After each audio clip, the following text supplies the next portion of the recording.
Hello and welcome.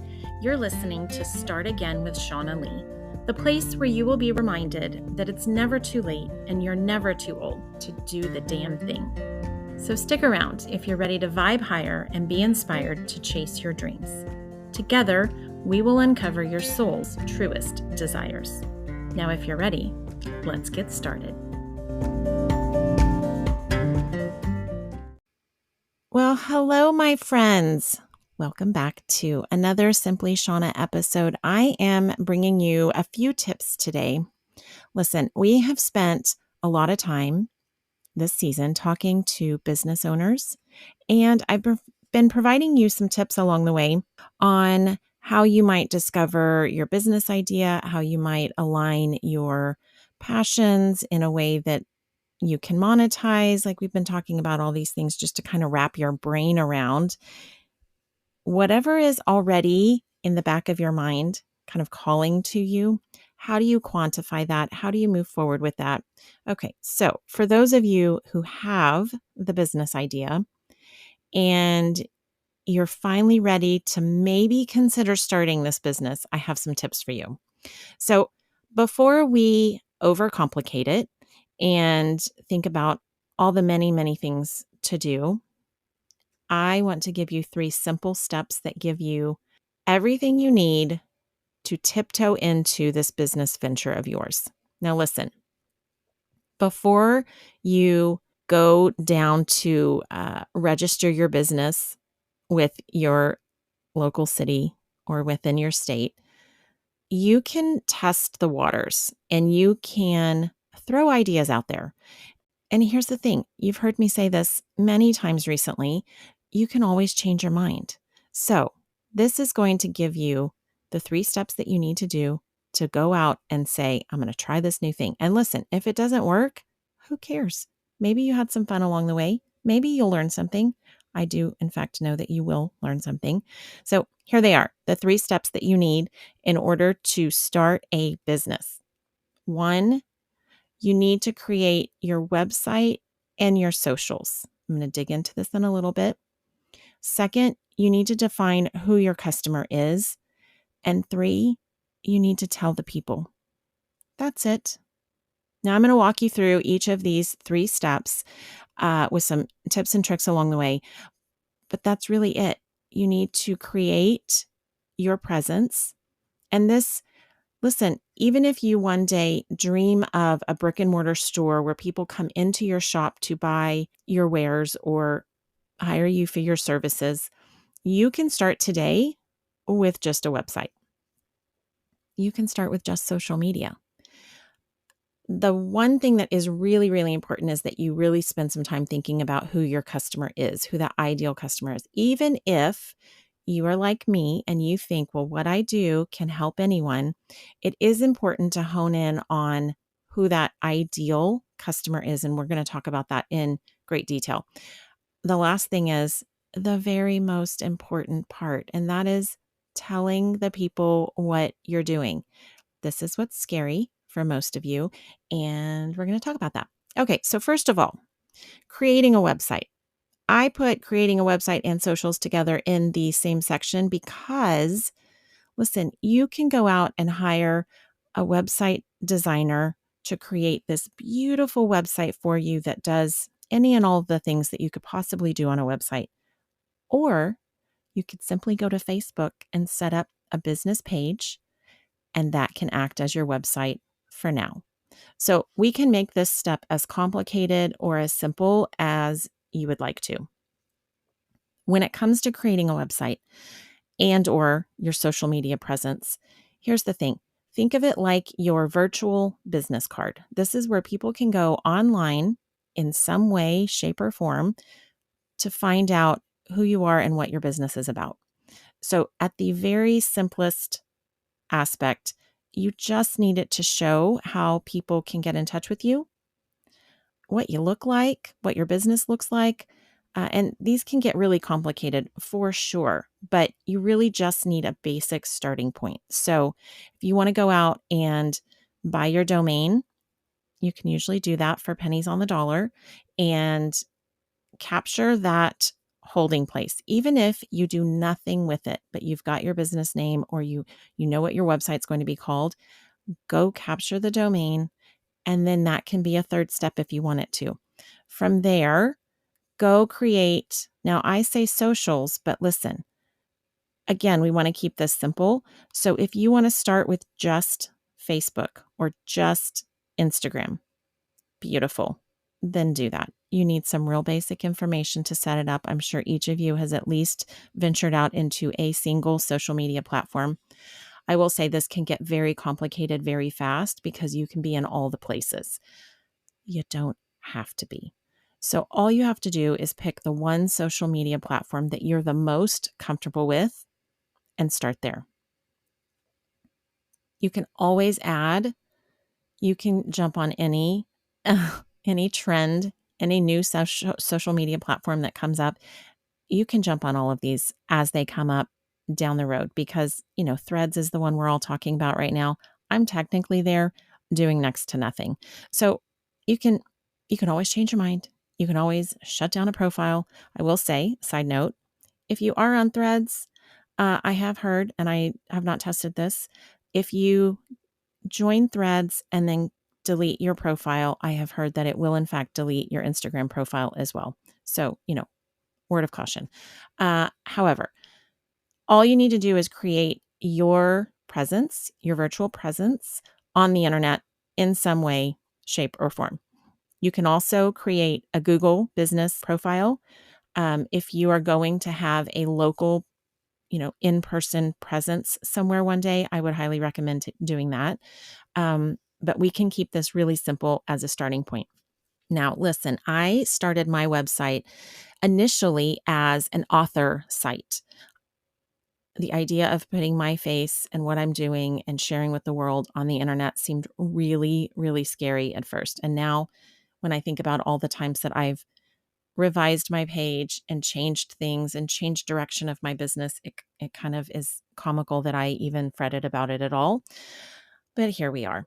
So my website, SimplyShaunna.com, it started as this author site where I was going to share my books that I'm writing and a little bit about me and kind of let people get to know who I am on this site.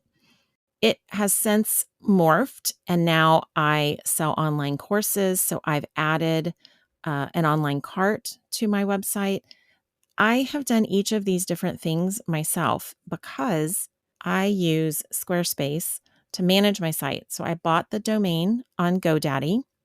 I then transferred that management, I'm not using the right words, but you'll get what I mean, over to Squarespace. And that is where I use their templates and all the things they have in place for us to use. And it makes it really easy.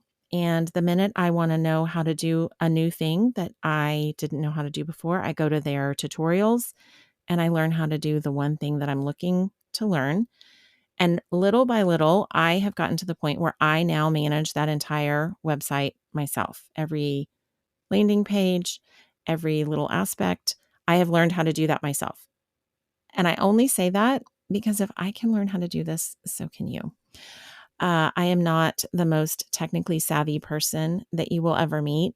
I will definitely jump in and learn how to do something new that I don't know how to do, so I'm not afraid to do that. But creating a website doesn't have to be difficult, is the entire point. You can jump right in with just setting up your Facebook profile as a starting point, use a business page. You can connect this to all different places. I will say when it comes to creating your online presence, one important thing that you're going to want to do from the very beginning is create a mechanism to capture email addresses from your audience.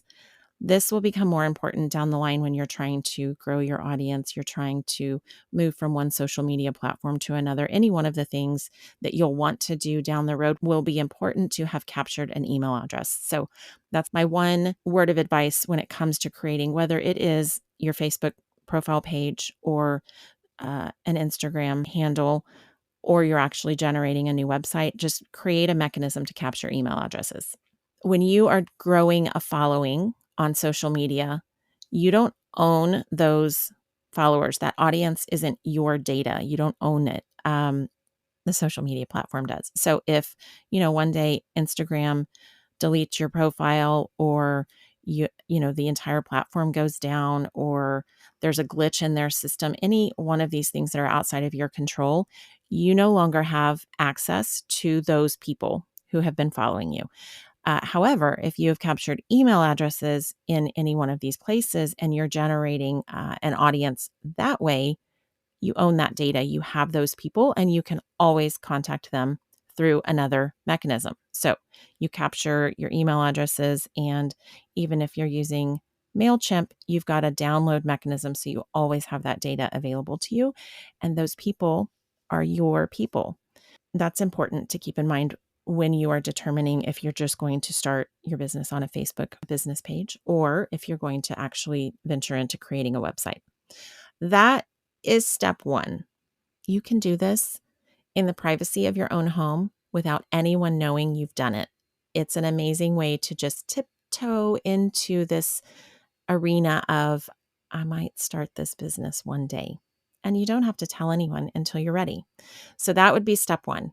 Kind of create what that looks like. It'll get you thinking about what your logo will look like one day. It'll get you thinking about what types of photos you want to display, how you're going to take a picture of that product, or how you're going to photograph yourself to be represented online. As you are creating the website, as you're creating that online presence, it will get you thinking about, step 2, 3, 4, 5 down the road, and you'll get to start formulating that in your mind. So step 1 is to do that. Now, step 2 is really important, defining your ideal customer. So whether or not you think your product or service can be sold to the masses or to a subset of people, you'll hear a lot of people talking about how you need to niche down and be specific. I say yes and no. I think it can be helpful to niche down. Here's why they say to do that. How narrow or broad your audience is doesn't really matter. What does matter is that you know what is important to that group of people, to that person. Now, I heard someone tell this. Oh gosh, I wish I could remember who it was. I heard someone tell this story recently. I was listening to a podcast and they were sharing about this very thing and how you want to really create this specific avatar. I found this really helpful. I don't think that it's necessary to be that specific. What you need to do is know that person, what is their pain point? What currently is their problem today that you are solving? How do you articulate to them that you understand their pain point? You want to use the words that they use to describe those pains in their life today. And then you also want to understand what their desires are. What are they hoping for one day? And what does your product or service do to solve that problem?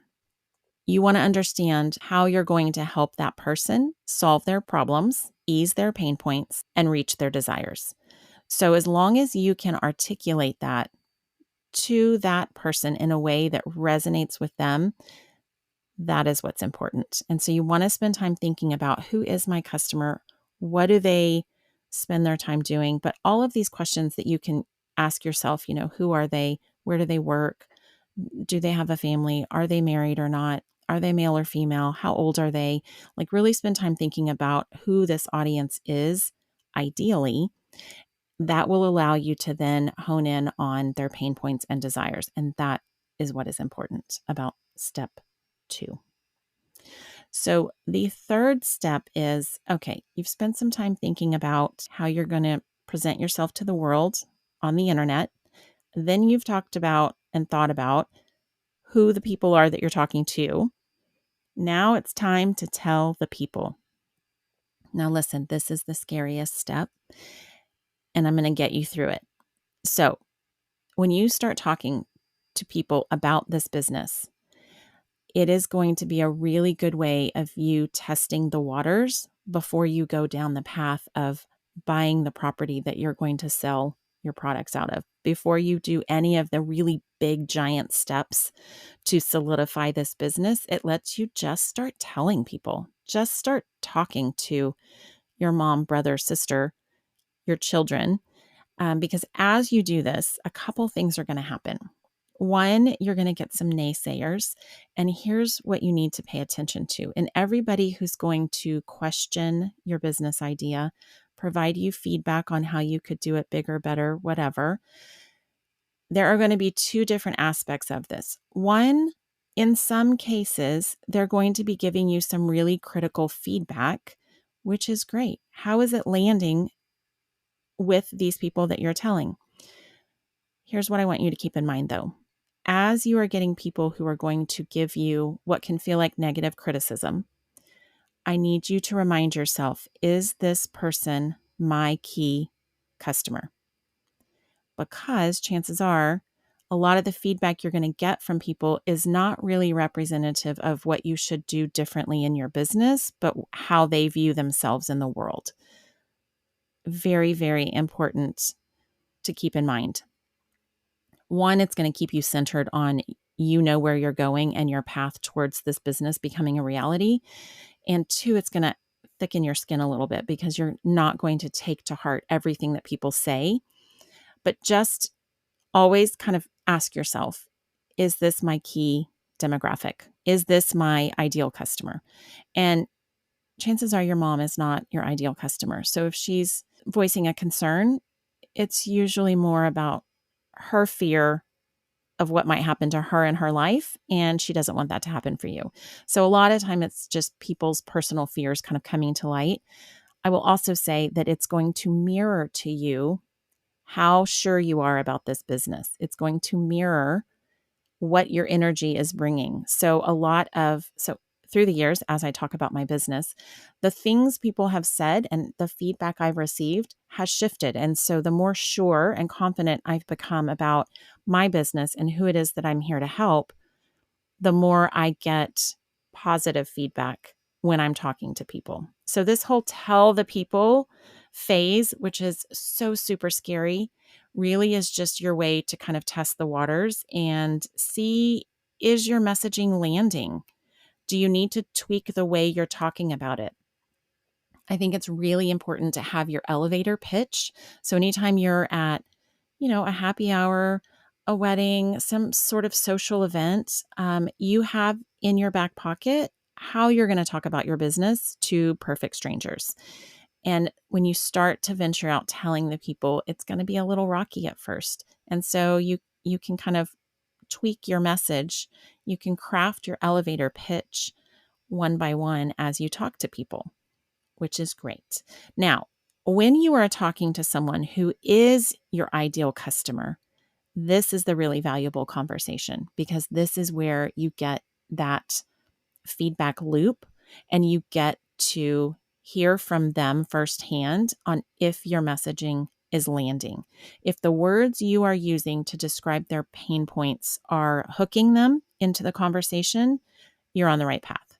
If it is landing flat, okay, well, maybe you need to add some more language around the emotions to describe that pain point in a way that does land with them.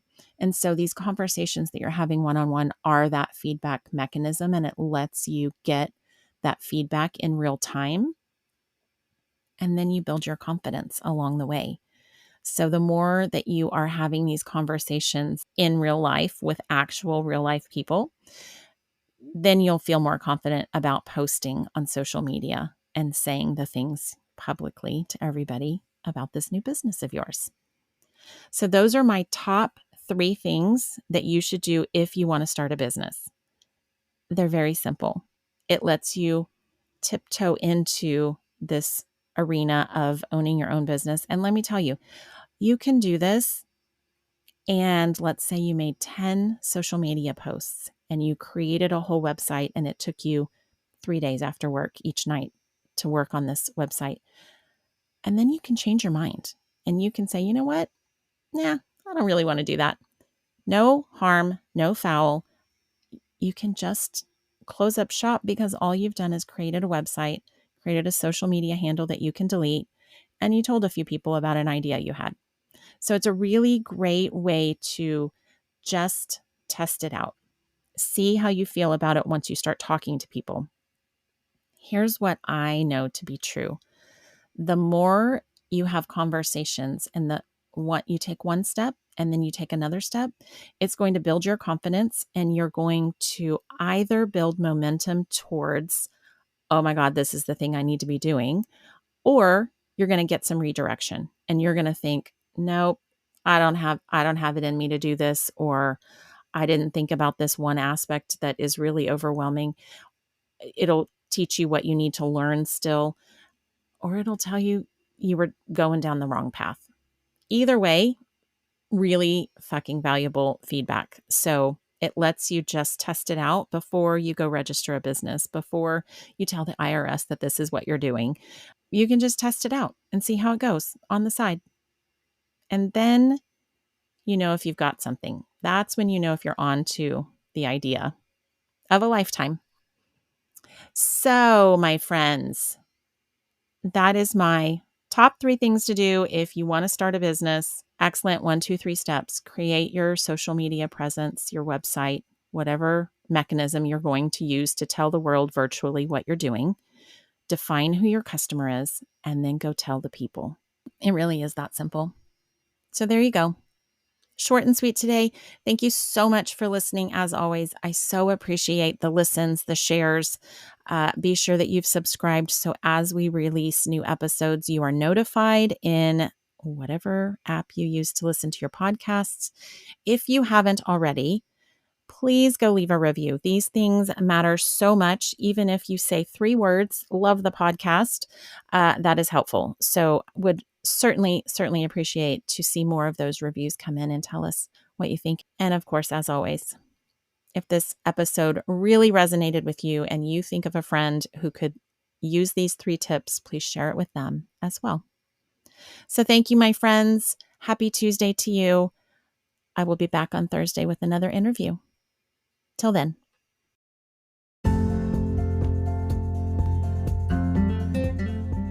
Okay, listen. Are you struggling to find what your true purpose really is? You should try journaling. At the very least, it will get you to a better feeling place than where you are right now. I've created a set of journal prompts to get you on your way to discovering who you truly are and where you want to go from here. My free download is called Journal Yourself to Joy, and it's available at SimplyShaunna.com under Free Stuff. These are my tried and true journal prompts that will raise your energy, increase your positivity, and brighten your day. Download yours today.